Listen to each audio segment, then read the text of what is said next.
ఏం బాబు నీకు జాబ్ వచ్చిందంట? అవునండి, బ్యాంక్ లో జాబ్ వచ్చింది. నెలకి 50,000 జీతం అండి. అవునా, 50,000 జీతం?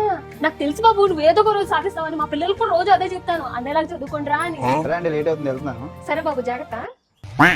టాలెంట్ బొక్క ఆడింటర్ లో ఫెయిల్ అయ్యాడు. వాళ్ళ నాన్న ఏదో జాబ్ చేసి లంచం తీసుకొని వాడు జాబ్ కొనిస్తే జాబ్ చేస్తున్నాడు. ఏదో కష్టపడి పైకి వచ్చినప్పుడు బెళ్ళప్పులు మంది. బాగున్నావు వదినా? బాగున్నాను వదినా. ఏంటో ఈ చీర ఎంత బాగుంది, ఎక్కడ తీసుకున్నావా? మొన్నే చందన బ్రదర్స్ లో తీసుకున్నా, 20,000. 20,000 చాలా బాగుంది వదినా, కలర్ కాంబినేషన్ మాత్రం సూపర్. సరే వదినా, భోజనాలు పెడుతున్నారు, వెళ్తాను. చీర చందన బ్రదర్స్ 20,000 పెట్టుకుందంట. మన సంతలో 500 పెట్టుకుంటాం, నేను చూసాను. నాకు తెలియదు అనుకోని పెద్ద గొప్పలు చెప్పుకుంటాను. ఎవరికి తెలియదో దాని బుద్ధుల గురించి. ఏమే ఇది విన్నావా? ఏంటండి? ఏమే ఈ పక్కన అనే వాళ్ళ అబ్బాయి కాలుని పంపించాడంట. ఇంకో స్వీట్ ఇచ్చారు, స్వీట్ తీసుకో. ఏంటి, అలా అబ్బాయి యుఎస్ నుంచి కార్ కొని పంపించాడా? అక్కడ ఎలగబెట్టే ఉద్యోగం పెట్రోల్ బంక్ లో చేస్తాడన్న విషయం మనకు తెలియదు అనుకుంటున్నాను. ఆ తొమ్మిడి మీద అక్రమంగా కేసు పెట్టి కేసు గెలిచి డబ్బులు దొబ్బారు.